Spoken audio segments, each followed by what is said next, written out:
দাবি করতেছে, হুম। তাদেরকে আপনি কি বলতে চান? এবং প্রমাণ ছাড়া এগুলো বলা কি জাস্টিফাইড? প্রথমত হলো আমি যখন ক্যাম্পেইন করতে গিয়েছি, আমি যখন গুলিস্তান গিয়েছি, এক দোকানদার আমার সঙ্গে বলতেছে যে ভাই এখানে চাঁদাবাজি হয়। তো আমি বললাম এখানে চাঁদাবাজি কে করে? বলল অমুকের লোক করে। মির্জা আব্বাস। হ্যাঁ। তো প্রথমে তো নামটা বলে নাই। তো পরবর্তীতে আমি তাদের কাছে আরেকবার গেলাম যে এই লোক যে করে তাহলে সেই লোক কই পাঠায়? তো বলল যে অমুকের ছত্রছায়া এটা করে। তো আমাদের দেশে একটা কি হয় যে সবাই বলে যে বাংলাদেশের খারাপ, চুরি হয়েছে, বাংলাদেশে ডাকাতি হয়, টাকা পাচার কে করে, সব জিনিস খারাপ। কিন্তু কে করে ওই ব্যক্তির নামটা উল্লেখ করে না। কারণ করলে ও রোষানলে পড়তে হয়। তো ওইখানে আমি একটা সিস্টেম নিয়েছি যে এটা করে আমি তার নামটা বলে দিব। সে আমাকে মারুক ধরুক, আমি এটা হলো কোনো বাট আপনি তো একবার ভয় প্রমাণ দেখাতে পরক পারেন করে না। নাই। এখন ওই যেই লোকগুলা সাফারার হচ্ছে, হ্যাঁ। যেমন আমি কিন্তু একটা ওয়েবসাইট খুলেছিলাম জি। চান্দাবাজ.com ওইটাতে হলো ওইটাতে ১২,০০০ রিপোর্ট পড়েছে। এটা আমার 15 ডেজ আগে হলো আমি এটা দেখেছিলাম ১৫ দিন আগে, এবং সেগুলা কিন্তু আমরা হলো এনালাইসিস করতেছি। সেখানে হলো ট্রু ফ্যাক্ট গুলো প্রত্যেকটা কেস আলাদা, আলাদা করতেছি। আমাদের এটা কাজটা চলমান আছে। এরপরে আমি যখন শাহজাহানপুরে গিয়েছি, এখানে হলো রাস্তায় সকালবেলায় বলতেছে আপনি একদিন সকালবেলা আইসেন। সন্ধ্যাবেলা আইসেন, ওইখানে গিয়েছি পুরা বড় একটা মাছ মার্কেট রাস্তার উপরে। আচ্ছা রাস্তায় হলো কি মাছ মার্কেটের জায়গা না হলো হুম। গাড়ি চলার জায়গা। হুম। এখন মাছের দোকানগুলো নিশ্চয় কেউ বসিয়েছে।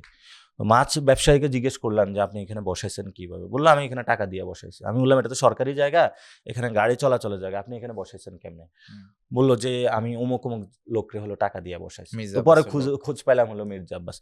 এখন যার প্রমাণ দরকার আমি তাকে রাস্তায় ঢাকা হাটের অলি-গলিতে ঘুরাবো। হুম। নট অনলি দ্যাট ওয়ান, বাংলাদেশের যে কোনো জায়গায় যাবেন, বাংলাদেশে গত ১ বছরে ১.৫ বছরে চাঁদাবাজি হয় নাই।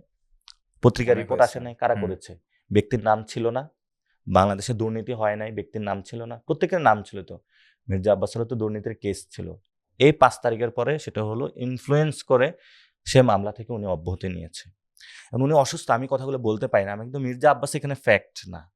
ফ্যাক্টটা হলো সিস্টেমের দোষ। সিস্টেমের বেলা। তাহলে সিস্টেমটা কি? এটা হলো আমাদের পলিটিক্যাল কালচারের জায়গাটা পরিবর্তন করতে হবে। হুম।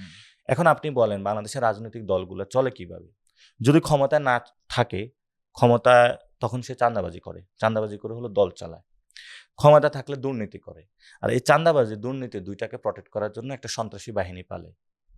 আবারই সে কি করে, আপনার একটা বাড়ি আছে অথবা কোথাও একটা প্রপার্টি আছে, সেটা দেখেন ওই বিভিন্ন জায়গায় পলিটিক্যাল পার্টি জি। দখল করে রাখে। ফলত এই ৪ টা সিস্টেমের মধ্যে তারপরে হলো ইকোনমিক সিস্টেমটা সে চালায় এবং মানুষ এটা দ্বারা হলো সবচেয়ে বেশি সাফারার হয়। আপনি দেখেন নাই যে পুরান ঢাকায় পাথর দিয়ে একজনকে মেরে ফেলছে? হুম। কি জন্য মেরে ফেলছে? চাঁদাবাজি তো হুম। কেস সেখানে। আপনি দেখেছেন যে ওই যে আ মোহাম্মদপুরে দোকানদাররা সবাই একসাথে দোকান বন্ধ করে মিছিল করতেছে। কেন করতেছে? অর্থাৎ দোকানদারদের সেখানে গিয়ে তারা চাঁদা চেয়েছে, দখল দিতে চেয়েছে। ফলত প্রান্তিক লেভেল থেকে উপর পর্যন্ত একটা ব্যবসায়ী রাতের বেলা ফোন রেখে ঘুমায়। কল আসে। ফান্ডে কিছু পাঠাবেন না? তো এই সিস্টেমটা যদি আপনি বন্ধ করতে পারেন, তাহলে কি উপকার হবে? মানে কেন আমি ক্যাম্পেইনে এই জিনিসটা এড করেছি? একটা ইয়াং জেনারেশন তার ২ টা জায়গা হলো হয়তো জব করবে অথবা ব্যবসা করবে। আপনি জব করতে গেলে যদি ওই ব্যক্তিটা এটা শিকার হয়, তাহলে তো সে আপনাকে জব দিতে পারবে না। আর যদি আপনি ব্যবসা করতে যান, আপনি কালকে একটা ব্যবসা লাইসেন্স খুলতে যান। আপনি কয়টা অফিসে দৌড়াইতে হয় তারপরে দেখবেন। কয়টা জায়গায় ঘুষ দিতে হয়। তারপরে আপনার খুঁজতে হবে ওই অফিসার বলবে যে, "ভাই এখানে কাজ না, আগে হলো পার্টি অফিসে যান।" আপনি পার্টি অফিসে যাবেন, তারপরে তাকে ঘুষ দিবেন, তারপরে যাবে। যাওয়ার পরে দোকান উঠাতে যাবেন, ওইখানে চাঁদাবাজি হবে। দিবেন না, সন্ত্রাসী বাহিনী কোথা থেকে উপস্থিত।